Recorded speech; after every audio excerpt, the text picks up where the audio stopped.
अब जब वो नहीं रहना चाहते हैं तो मैं भी जबरदस्ती उनके साथ रहना नहीं चाहती हूँ, क्योंकि मेरा भी स्वाभिमान है। सिंह की अपनी माँ के बारे में बात कर रहे हैं। उस दिन आप लोगों को पता चलेगा कि ये इंसान अपने घर की औरतों की भी इज्जत नहीं करता। मैं जो मीडिया के सामने रखती हूँ ना, आज कैसे मैंने उनके एक सूर्या जी का वीडियो देखा, वो मुझसे प्रूफ मांग रहे हैं, वो मुझसे सवाल कर रहे हैं। पहले तो मैं उनसे पूछना चाहूंगी कि किस राइट से आप मुझसे सवाल कर रहे हैं। आप हैं बहुत जल्दी अगर इस तरीके का कोई वीडियो अगर दोबारा मेरे नाम पे बनाता है बिना जाने बिना किसी प्रूफ के, तो मैं उन पे लीगल एक्शन लूंगी। इसमें कुछ मेन पॉइंट्स है जो हम आगे आपको रखेंगे। ज्योति सिंह अगर ये समझ रही है ना कि हम ये सब चीजें करके मामला को सुलझा लेंगे, तो ये जितना कर रही है ये मामला उतना ही उलझता जा रहा है। आगे इस विश्लेषण में समझिए। नमस्कार। इन दिनों ज्योति सिंह और पवन सिंह की चर्चा पूरे देश में चल रहा है। जो हिंदी और भोजपुरी भाषा समझने वाले लोग हैं सब जगह, और एक और मनी मेराज का भी मैटर जो हमने पहले बता दिया है, उसको जाकर आप देख सकते हैं। टोटल जानकारी हमने दिया है। अब सवाल ये उठता है कि ज्योति सिंह जो कर रही है कितना सही है इसमें, और पवन सिंह जो कर रहे हैं उसमें क्या सच्चाई है। देखिए, सबसे पहले आपको यह समझना होगा कि ज्योति सिंह जो कर रही है, एक महिला है, और महिला के खिलाफ अगर बोलेंगे तो बहुत तरह के कमेंट आना शुरू हो जाता है। लेकिन इस देश में, ये पुरुष प्रधान देश है, और इस देश में महिला के खिलाफ बोलना ही अपने आप में जुर्म है। आप नहीं बोल सकते हैं, चाहे वो कितना भी गलत हो। लेकिन हम सब कुछ पर्दाफाश करेंगे। पवन सिंह की ये पहली शादी नहीं है, इससे पहले भी शादी हो चुका है।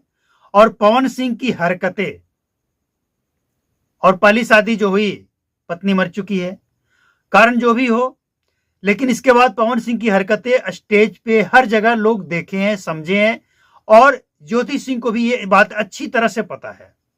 लेकिन ज्योति सिंह को लगा यार जो हुआ सो हुआ, पवन सिंह से अगर शादी हो जाए तो हम भी फेमस हो जाएंगे, करोड़ों का मालकिन भी बन जाएंगे।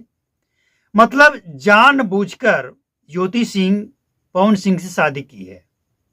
सब कुछ पता था पहले से। तो अब आरोप लगाकर ये रोना धोना करने का मतलब क्या है? क्या पहले से नहीं पता था कि पवन सिंह एक दिल फेंक इंसान है?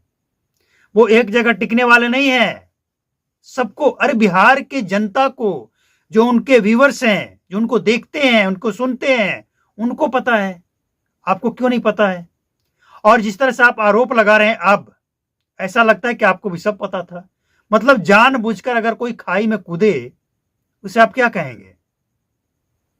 ज्योति सिंह को इंसाफ मिलना चाहिए, सभी चाहते हैं, लेकिन इसके पीछे की सच्चाई क्या है ये भी तो समझना होगा। ऐसा तो नहीं है कि पवन सिंह शादी किए और दोबारा एक बार तो विवाद हुआ, छोड़ दिए, फिर दोबारा समझा बुझा कर लाएं, सिंदूर भरें, और फिर से ये ड्रामा क्यों? देखिए, असल में अंदर ही अंदर ये जो कुछ भी हो रहा है ना, इसके पीछे अंदर की जो कहानी है, दोनों तरफ से दोनों को समझाने का प्रयास किया गया, ज्योति सिंह को भी और पवन सिंह को भी। ऐसा नहीं कि ज्योति सिंह अचानक से पहुंच गई और ये सब कुछ रोना धोना शुरू हो गया। इससे पहले ज्योति सिंह पूरा प्रयास करती हैं उनके दोस्तों के माध्यम से या खुद भी, कि कम से कम आप एक रिप्लाई दीजिए। अरे बात नहीं कर सकते हैं तो व्हाट्सएप चैट का रिप्लाई ही दे दीजिए। पूरा प्रयास करती है, लेकिन कोई जवाब नहीं मिला। और पवन सिंह जिस बात को लेकर नाराज हैं, दुखी हैं, पवन सिंह भी कहते हैं कि भाई जो कुछ भी हुआ या जो कुछ भी शिकायत है वो हमसे है ना। अब मेरे दोस्तों को इधर उधर मीडिया में, सोशल मीडिया पे जाकर चिल्लाने से, बकने से, बोलने से क्या होगा? उस समस्या का समाधान होगा? नहीं होगा ना। तो फिर क्या मतलब है इसका? मतलब देखिए, दोनों के रास्ते अलग अलग हैं, और इसीलिए दोनों एक दूसरे पे आरोप लगा रहे हैं। लेकिन सच्चाई ये है कि पवन सिंह चाहे जितना भी सफाई दे लें, ज्यादातर लोग ज्योति सिंह के साथ आज खड़े हैं, क्योंकि महिला है ना, और महिला का सपोर्ट यहां होता है। महिला चाहे जितना भी अत्याचार कर ले, लेकिन पुरुष जो है ना, वो हमेशा आरोपी ही साबित होता है, और महिला विक्टिम होती है।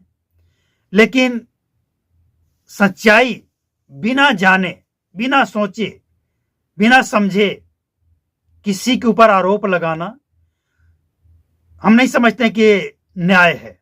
दोनों तरफ की बातों को समझना होगा। पवन सिंह भी अच्छी तरह से प्रयास किए कि आपको पत्नी बन के रहना है तो पत्नी बनकर रहिए। सोशल मीडिया अगर नहीं पसंद है तो मत कीजिए ना, जरूरत क्या है इधर उधर की बातें करने की, इधर उधर से लोगों से मिलने की जरूरत क्या है।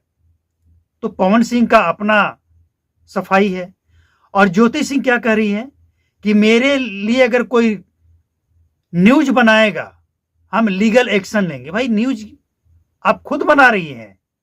सोशल मीडिया अगर आपका पर्सनल मैटर है तो अपना घर में रहिए ना, घर में समाधान कीजिए उसका। आप लाइव आकर रोना धोना गाना शुरू कर देती है तो ये पर्सनल मैटर नहीं होता है। आज जो सोशल मीडिया पे उपलब्ध है वो पर्सनल नहीं है, वो सार्वजनिक हो चुका है। और जिस तरह से आपको ये सब करने का अधिकार मिला है ना, और लोगों को भी बोलने का अधिकार है, बोलेंगे लोग। आप समाज में क्या मैसेज देना चाहते हैं? क्या समाज में और भी लोग हैं, वो उनको आप क्या मैसेज देना चाहते हैं? तो आप जो कर रहे हैं आप कीजिए, आप किसी को रोक नहीं सकते हैं। हाँ, आप ये कह सकते हैं कि आपसे अगर कोई जबरदस्ती माइक लेकर बुलवाए उसके ऊपर आप एक्शन ले सकते हैं, आपका कोई वीडियो बनाए जबरदस्ती। लेकिन जो चीज आप खुद पब्लिश कर चुकी हैं वो प्राइवेट नहीं है, वो पब्लिश हो चुका है और उसके ऊपर टिप्पणी लोग करेंगे ही करेंगे। आप कितने के ऊपर एक्शन लेंगे, कितने लोगों का जुबान बंद करेंगे? तो ये सब बेकार की बातें हैं। अब सवाल यह है कि आखिर इसका रिजल्ट क्या आएगा। देखिए, इसमें दो तरह की बातें सामने आ रही है। या तो ज्योति सिंह को कोई भड़का रहा है, या फिर ज्योति सिंह खुद ये चाहती है कि हम भी पवन सिंह के साथ विरोध करके, ज्योति सिंह को अब एहसास हो चुका है कि पवन सिंह अब हमें पत्नी का दर्जा देने वाले नहीं है, तो विरोध करके इलेक्शन में खड़े हो जाएं और विक्टिम कार्ड खेलकर इसका फायदा उठा लें। वो तो यहां तक कह रही है कि 4 वोट नहीं मिलेगा, 2 वोट तो मिलेगा, अगली बार ज्यादा मिलेगा, अगली बार और ज्यादा। मतलब साफ है, इसमें पवन सिंह को बदनाम करने का, पवन सिंह को बर्बाद करने का बू आ रहा है। लेकिन पवन सिंह भी अड़ चुके हैं कि जिसको जो करना है करो, हम भी जो बनेगा लीगल एक्शन हम करेंगे। देखिए, पवन सिंह दिल के बुरे नहीं है। हाँ, वो दिल फेक हैं। कभी भी मंच से आपने देखा होगा वो किसी के साथ कुछ भी हरकत करते हैं, ये अलग बात है। इसके लिए उनको अफसोस भी होता है कि उन्होंने गलत किया है। और इस तरह की हरकत जो वो करते हैं ना, उनके जो करीब रहने वाले हैं उनका मानना ये है कि वो थोड़ा लेते भी हैं। अब इसमें कितनी सच्चाई हमें नहीं पता, कारण जो भी हो, लेकिन अगर कुछ गलत है तो गलत है। लेकिन सबसे बड़ी बात गलत ये है कि अगर जानबूझकर कोई गलत करता है, जैसे पवन सिंह के बारे में जब सब कुछ पता था और इसके बाद भी आप शादी करती हैं, और इसके बाद जब आपके साथ वही चीजें शुरू हो जाती है, मतलब पवन सिंह के बारे में आपको ये पता था कि वो कई लड़कियों के साथ बातचीत करते हैं, मिलते हैं, जुलते हैं और हरकतें करते हैं। फिर जब वो होटल में लेकर पहुंच जाते हैं, आरोप यही है ना, विवाद की शुरुआत यहीं से है कि पवन सिंह एक लड़की को लेकर होटल में जाते हैं और इनको पता लग जाता है, तो ये कहते हैं हम बर्दाश्त नहीं करेंगे। तो जब सब कुछ पहले से पता है तो इन सब चीजों का कोई मतलब नहीं बनता है। अब लीगल एक्शन दोनों लोग लेंगे, रिजल्ट कुछ नहीं आएगा। रिजल्ट में दोनों की तरफ से बर्बादी है। और सबसे बड़ी बात आपको हम बताएं, ये जो ज्योति सिंह समझ रही है ना कि हम ये सब कुछ करके मामला को सुलझा लेंगे, तो ये पति पत्नी का जो मैटर होता है ना, इसको आप जितना ये सब करेंगे ये उतना ही उलझता जाता है। सबसे बड़ी बात ये है कि पति पत्नी के रिश्ता जितना जल्द और अंदर सुलझ जाए उतना ही बेहतर है। आप इसे जितना पब्लिश करेंगे ये मामला उतना ही उलझता जाता है, और ये उलझ चुका है। अब हमें नहीं लगता है कि मामला सुलझ पाएगा। आगे जो भी होगा हम आपको अपडेट करेंगे।